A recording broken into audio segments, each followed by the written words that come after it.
Tonight on People of the South, we present Chimurenga Man, starring the President of Zimbabwe, Robert Mugabe. Chimurenga is a Shona word which means to fight or struggle. It has its origins in the 1896 First Chimurenga, as Africans fought to prevent white, mainly British settlers from invading and occupying their land. It is a word that for Zimbabweans evokes intense emotion and forms a vital part of the story of the people of Zimbabwe and the life story of Robert Gabriel Mugabe.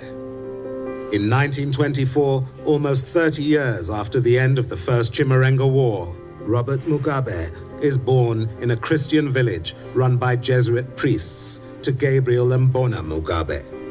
Brought up largely by his mother and maternal grandparents, Robert Mugabe is a shy, bookish young boy known to play tennis and indulge in boxing, but forever seeking refuge in a book. Growing up on tales of resistance and war and the loss of his grandfather's land, it was at the University of Fort Hare that Robert Mugabe's political eyes were opened and his consciousness awakened as he comes into contact with key South African activists such as Z.K. Matthews, Duma Nokwe, and others who are reeling from the recent introduction of apartheid in South Africa. Upon his return home, Mugabe and his colleagues formed ZANU in 1963. Mugabe and ZANU launched an intensive guerrilla campaign. With Ian Smith's minority regime under increasing pressure, in 1979 the British Prime Minister Margaret Thatcher convenes the Lancaster House Conference, which leads to a negotiated solution, a new constitution, as well as a ceasing of hostilities between warring parties, and the ultimate independence of the free nation of Zimbabwe, with Robert Mugabe as its first Prime Minister.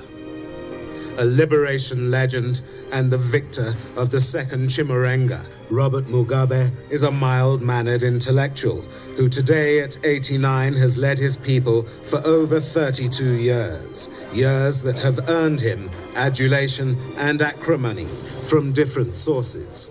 He and his life story form part of African legend and African liberation history.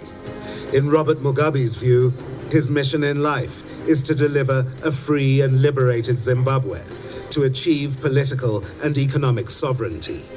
His journey will not be complete. His purpose in life will remain unfulfilled until the land and economy of Zimbabwe are firmly in the hands of his people. Robert Mugabe is to many the archetypal son of the soil, a strong man, an African gentleman, a controversial man, but above all else, a Chimurenga man. What type of young man, young boy do you remember being? Folklore says you were very studious, very disciplined, something of a loner, actually. Perhaps reserved, not quite a loner.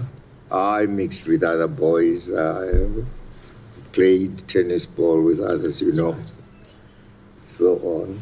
Went to school with other boys, and so not quite a loner. But I could live alone with one or two books of mine. I loved books, and he used to put it in. Always a book tucked under your arm. Yes. To the point whereby even when you were cattle herding, you would often have a whip in one hand and a book in the other. A little book, yes. Memorize a poem or something. Yes. I like doing that.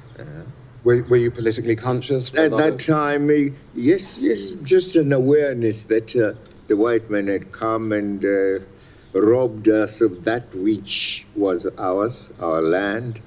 And that's why we now were in areas called native reserves.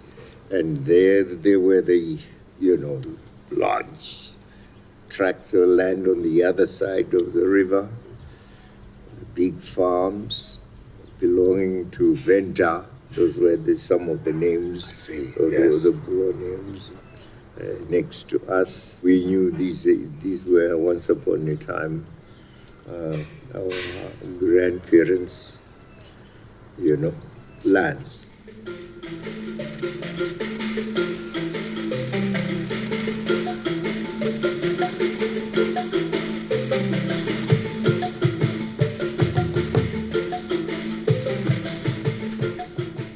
In 1950, Mugabe is 26 when he goes to Fort Hare, a black university in South Africa famous for creating an African intellectual vanguard. You were at the time at Fort Hare, a very good-looking young man, obviously attractive to ladies. Did you do what all young men do at that time? I understand there was a nurses' institute very close by. Well, yeah, we were just doing dances. We joined the dancing groups. And, were you a good dancer? Yeah, well, yes, just joining in the club. And I remember Dumanoke was one of he wanted the trombone. Oh, really? Trombone. He played the trombone, Duma. Wow. Yeah. And yes, they were in the band, and of course you joined the group. We didn't have many girls in the girls' hostel, just a few. And so for our dances, we invited girls from across the river, the Chumi, from Lovedale. Oh, I see. Yes. And Lovedale had lots of girls, of course, in training, nurses in training, and we called them the blue bottles. Really? Why was that? Because they wore blue. Their uniform was blue. And we called it the blue bottles. Yeah. And they would come, and then we danced with them. We did the classical dancing, quick step, waltz, and those who did rumba. It was usually the Cape Townians from the colours from the Cape. They danced better. So in a sense, Fort Hare was turning you all into young African gentlemen. Yeah, with intellect. We wanted to be Africanist. We with that, and we said no, we must fight. Trained as a teacher and radicalized by life and learning, Mugabe visits Ghana to see for himself what an independent African country looks like. There, he meets Sally Hayfron, who would later become his wife and the first lady of an independent Zimbabwe. What caught your eye about her? What attracted you to her, do you think? What about her made you feel? No, we just became friends. Then I got to know the background. Good parentage, and had been brought up well. She was a teacher, and intelligent. And intelligent. Was that important to you? That was very important. And I thought she could make a good wife. Well, I did only 2 years in Ghana.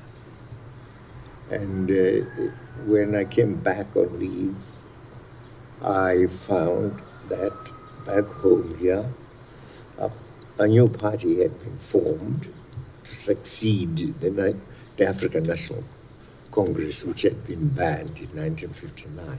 And this was the National Democratic Party. And of course, there was a young man from Ghana who was political, who could talk about an African country. And so I joined colleagues here, young people, relatives, the likes of Chikerema. We had grown up together, and we went round, talking about what it is like in Ghana and the life of people, what independence has done to the young people in Ghana. And then the National Democratic Party decided to have its Congress. And the Congress decided that I should be made Information and Publicity Secretary of the party. And I wrote to Sally to say, well, the little car I had bought, just 500 pounds, an Opel record, as really sky blue. Right. A good little car then. Yes. Yeah. Just 2-door. Yes. Can you ship it? And come, we get married here. So you decided, I need Sally in my life. Yes, I made that decision. The liberation legend's new wife, Sally Mugabe, was greatly loved by almost all Zimbabweans, but by none more so than her own husband. Supporting him in jail and in struggle, she becomes a force in her own right and a champion of women and the poor. To a young Robert Mugabe, she is his rock and life partner until her untimely death in 1992.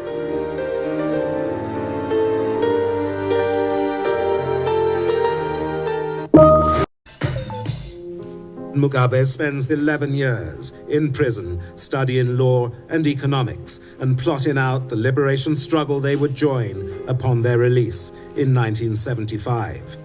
As you emerge from prison, what is in your mind? What is your determination as you come out of prison? Well, when you're in prison, you say, okay, when we get out, these bastards, we're going to deal with them. And that's what you set about doing? That's what we said, yes. Yes, of course. They are doing this to us and to our people. And, of course, there were hangings taking place in prison of political prisoners, those who would be found guilty of murder or something like that, or, having had explosives or something. That real hurt us. And we said, well, some people are going to pay for this when we get out. Upon his release, Mugabe joins the liberation struggle. And after almost 15 years of combat, all warring parties head to London for the Lancaster House talks in 1979. The land issue is a major stumbling block in the negotiations, and Mugabe signs only after the British and American governments agree to provide the funds to buy the land from white farmers on a willing buyer, willing seller basis. Lancaster House. It was on the issue of compensation, whether they would compensate all the farmers. They said they didn't have that much money. We would have to do something ourselves. We said no, we couldn't pay. We couldn't tax our people, our poor people, in order to get them the land which was taken from them without any payment having been made. You were satisfied with their promises? And the issue of reconciliation. But as the negotiations ended, you felt we struck an honorable deal. But with Mrs. Thatcher, she, you could trust her. Yeah, you could definitely trust her. Yes. But of course, what happened later was a different story with the Labour Party and the Blair and company. Those you could never trust. Really? You couldn't compare them to Thatcher and the others. You were very reconciliatory when you came into power as Prime Minister and gave speeches saying that we're all brothers, white and black, we must unite and so. Yes, we said so even here. If you could go back in time, what would you do differently in terms of the Lancaster House Accords? Was it a precursor to land reform or land invasions? Was it the cause, if you like, that deal and the frustrations that came with it later? Well, would you do anything differently if you could go back? No, it's except that one would never trust the British system, absolutely. Why is that, Mr. President? Because of the change of policy. If we had been dealing with the Conservatives, we would never have had to grab the land at the end of the day because something different had happened in Britain. And how did things change? Labour, the Conservatives were defeated at the election that took place, and Labour won that election. In came Mr. Blair. I met him and he said, "Oh, no, leave this matter to me. I have a..." So more than a year went by, and the 2 years went by. Then we got a letter from a lady. What's her name now? Claire Short, yes. To say, no, the land question does not fall within the precincts of their policy of poverty alleviation. They were that dismissive. And people were angry. They would say, there is Britain now, you see, refusing to uphold its own side of, obligations. And who are we to continue to trust it? So the war veterans started.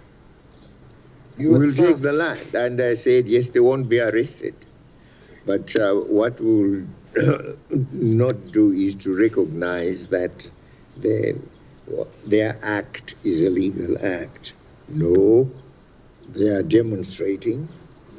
We will look at the land which they have seized and see whether it is land we can and then acquire properly, legally, under the law.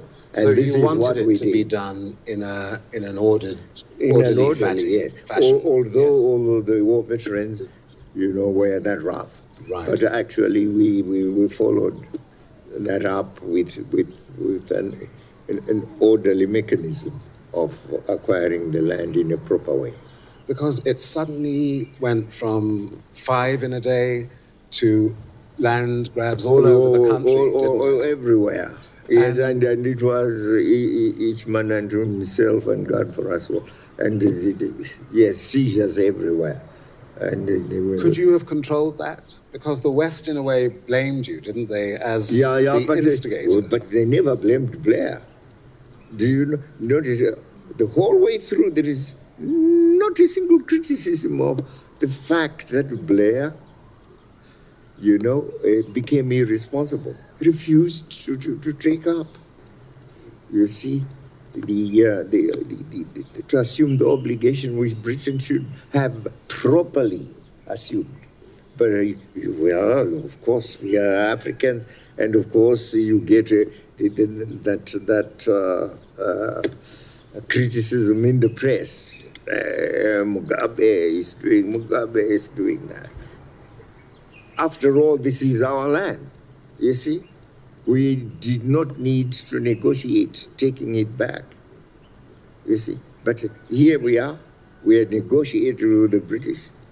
And there is a Britain now who is refusing to abide by the agreement at Lancaster.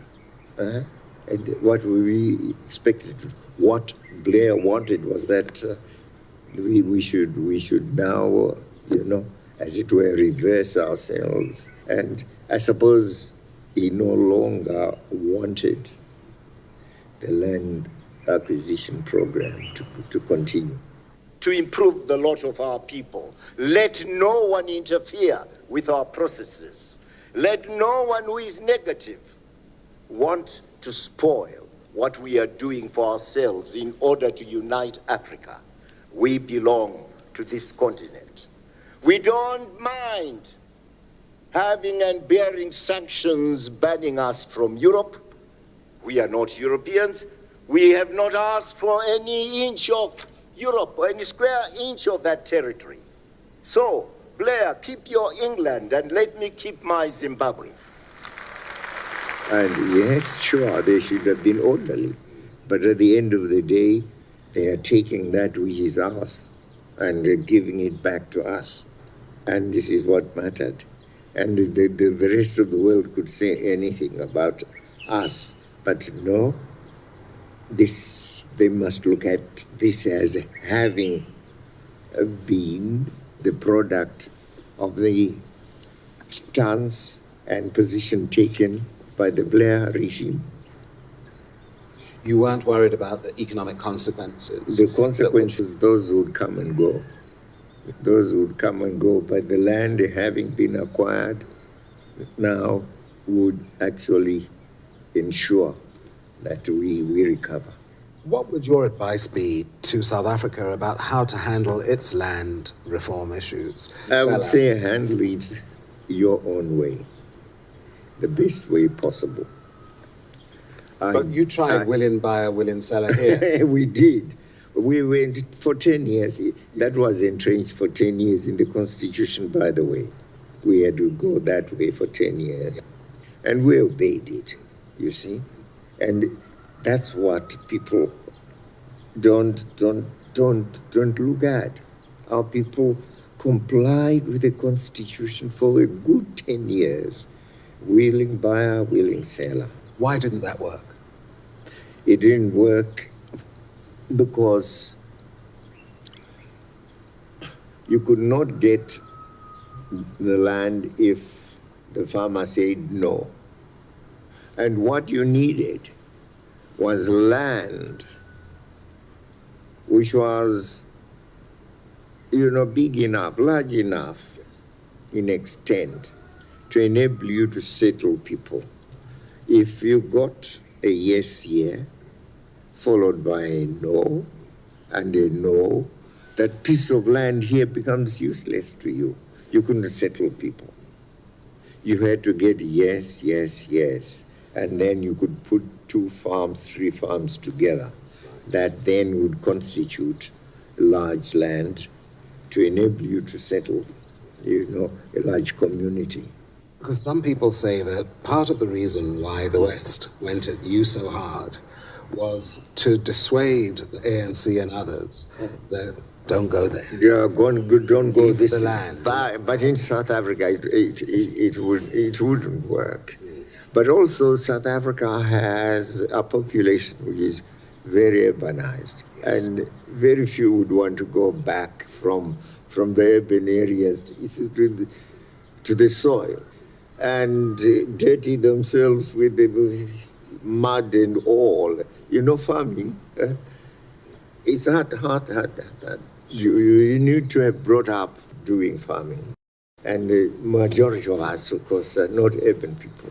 If one was born here in town, one would not take to land that easily. Sure. So I don't see many of your people in Soweto wanting to get back to land. No, sure. Yeah. But of course, you still had land, hungry people. Your status prior to that was the same as Nelson Mandela's, in that the whole world was praising you and lauding you. And then you came under a sort of sustained attack. Yes, of course, because of the land. You see, because of the land. They will praise you only if you are doing things that please them. You don't. Mandela has gone a bit too far in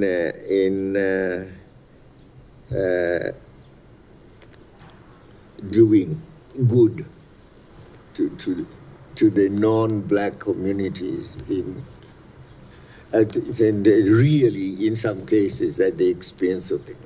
Look at the system. You see, that's been too saintly, has been too good, too much of a saint. Would you, in the place of the ANC, be more radical in terms of economic transformation? As things are, if at the negotiations, yes. And perhaps things would have been different if your dad had been alive. I think they would have been maybe a little tougher. Leaving things as they are. That gave too much away.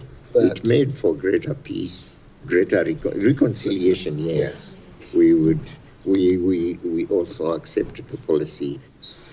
Well, let me repeat what I said after Lancaster House. I was surprised when, in my discussions with Mugabe people and the Nkomo people, how pragmatic they were and how different they seemed to be to the Marxist image that had been built up around them.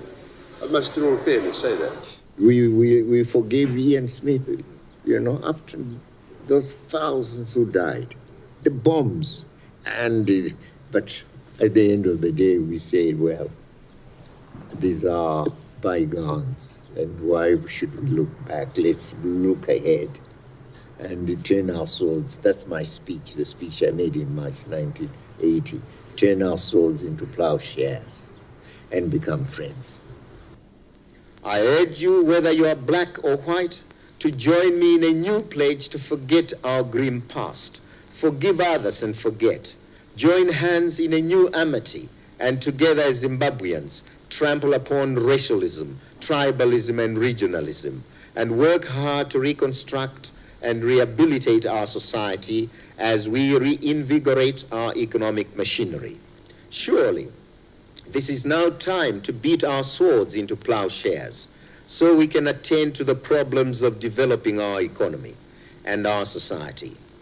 Long live our freedom.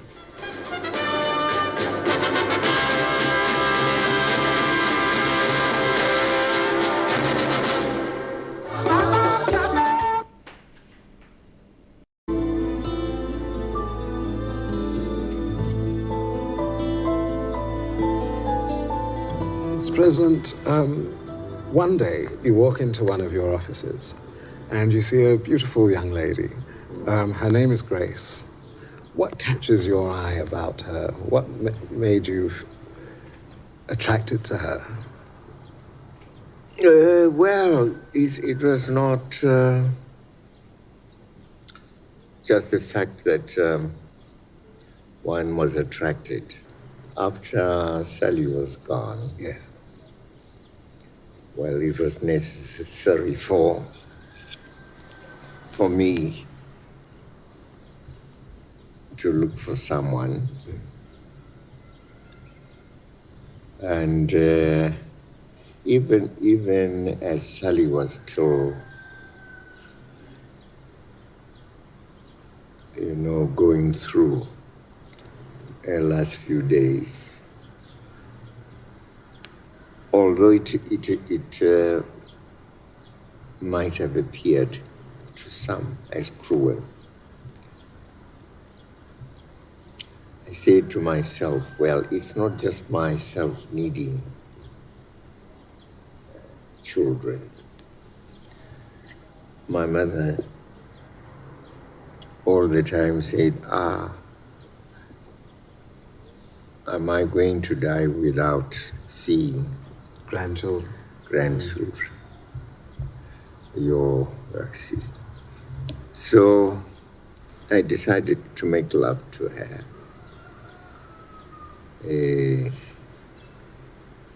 She happened to be one of the nearest. I don't move very much. And she was a divorcee herself. And so it was. And we got our first child when my mother was still alive. Some say that you actually explained to your to Sally that, look, this is happening, and she accepted it. Well, yeah, she's not. I did tell her. But she just kept quiet and said, fine. But she did ask, but do you still love me? I said, yes.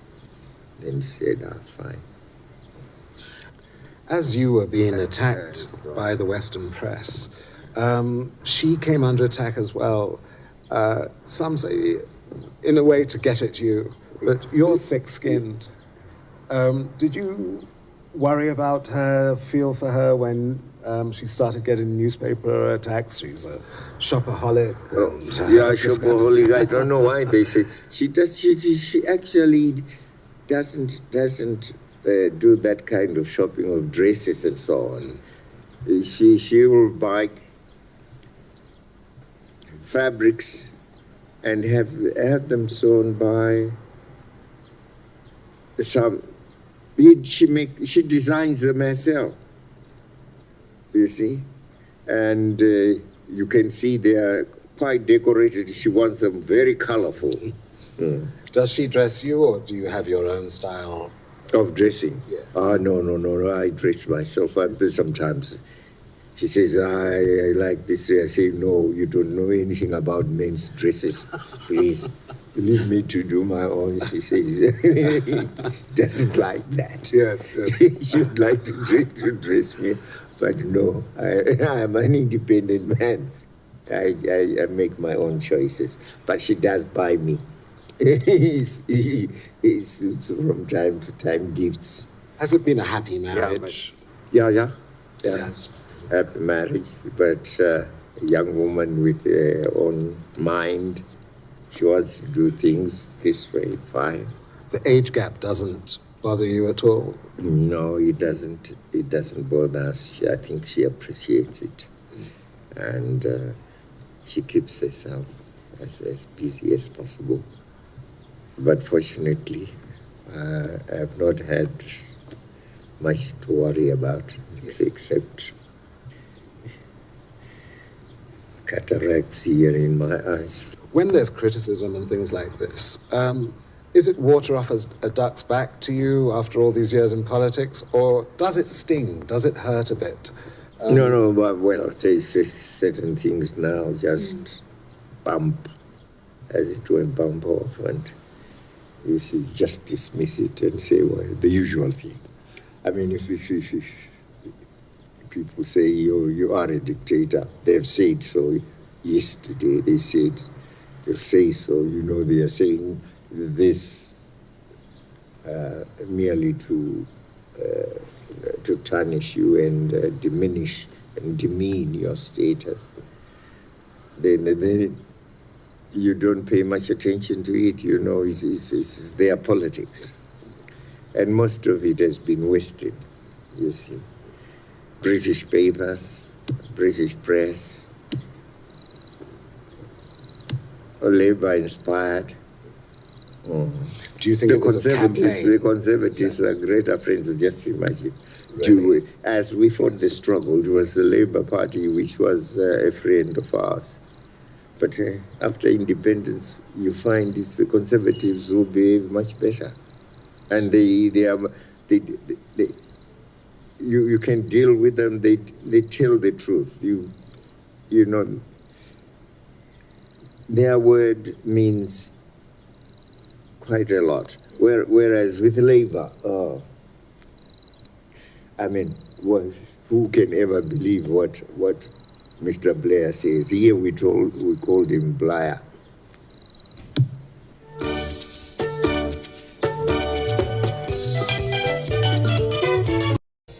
There were 4,000 white farmers in Zimbabwe at the time of the land invasions in 2000.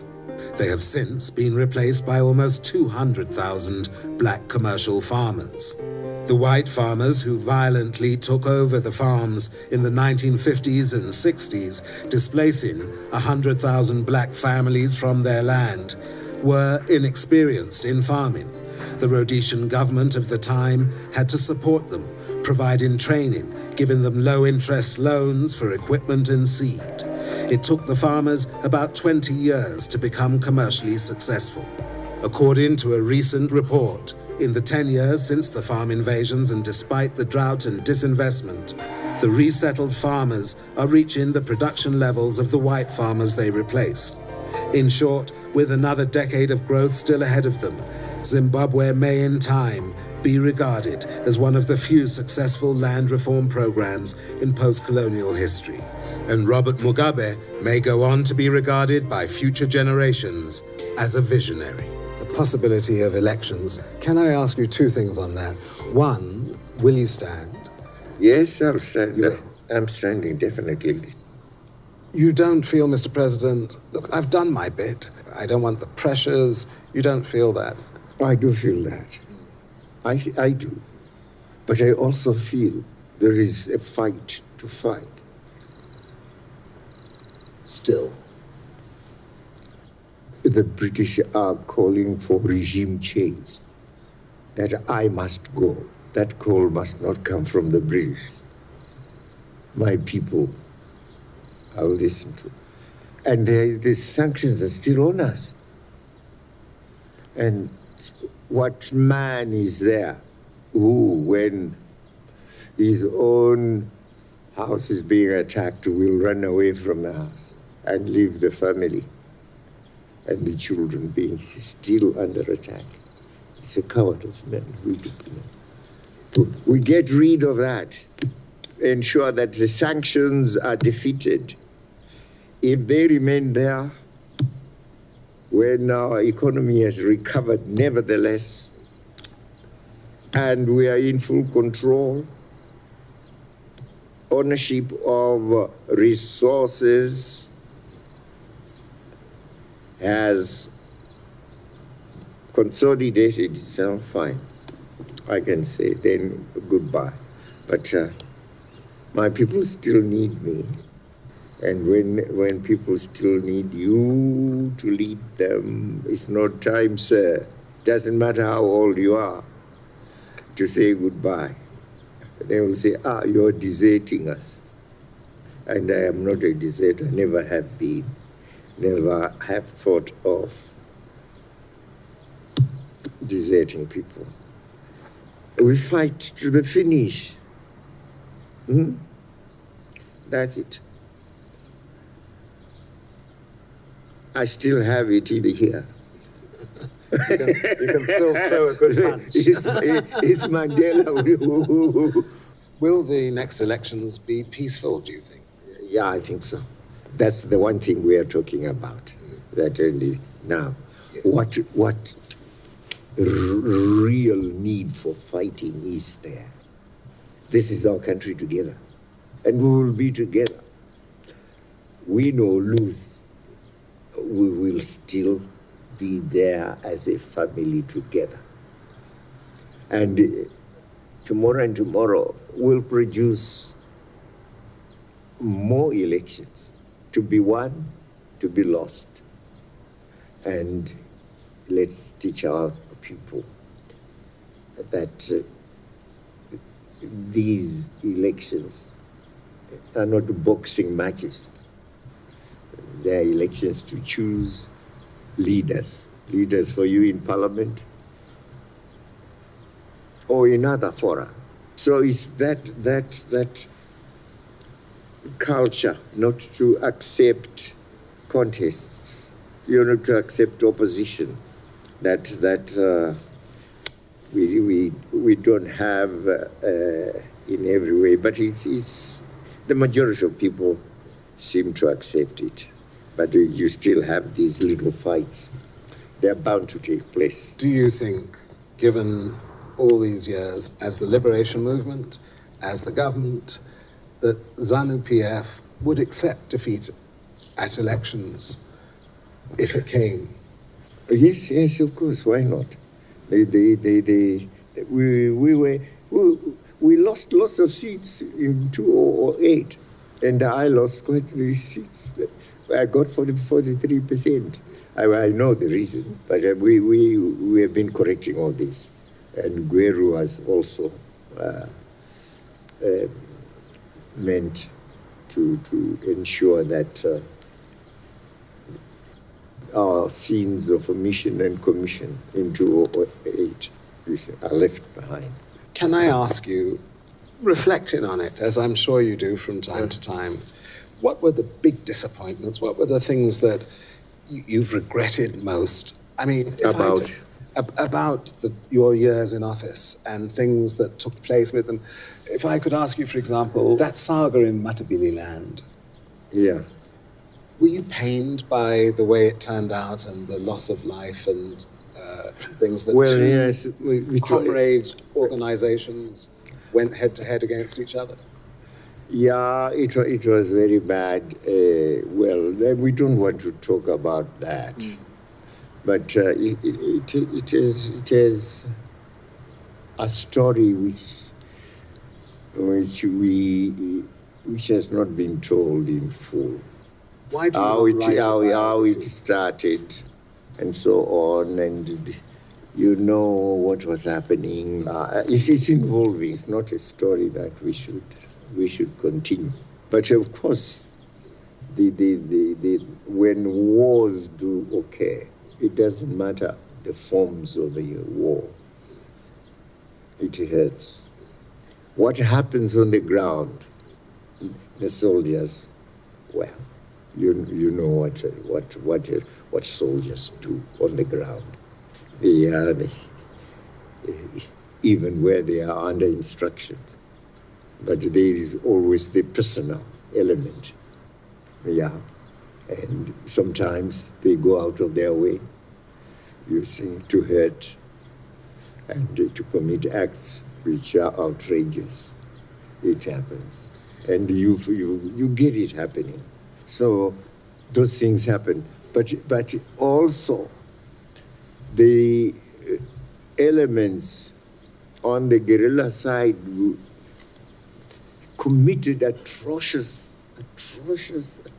things, cutting people's noses and ears. That was happening. But of course, people want merely to emphasize the side of what they allege to be the acts of the soldiers, but are silent completely on what the guerrillas were doing on their own, because they wanted the people to follow them and to not to give any assistance to the soldiers. What would you like to be remembered for most? What would you like the legacy of Robert Mugabe to be in the minds of his own people? Of his own people, that there was once a man called Robert Mugabe who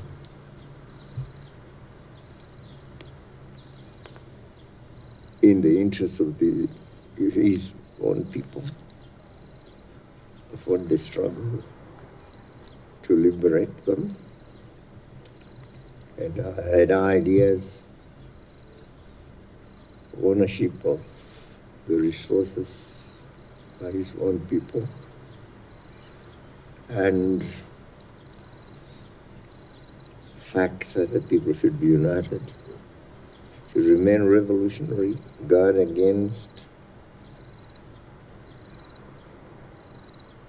colonial and imperial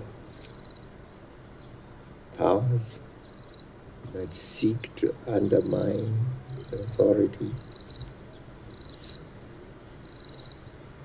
governments, and he desired right up to the end that his own people should be masters of their own destiny, and that is all. I don't desire to be known as anything greater than that. And I think that is very great if I was given that recognition, purely that. And that's what a recognition I think all nationalists leaders would want. The issue of having been a great man, of going to the books, I just remain a simple man, one of my own, part of my society, and that is all. Good. Thank you, Mr. President. Right. That's wonderful. Thank you, sir. Thank you very much. I hope I didn't take up too much time of your day. Yeah, well, it has been a lot of time, but, yes. but since we have not been together. That's it.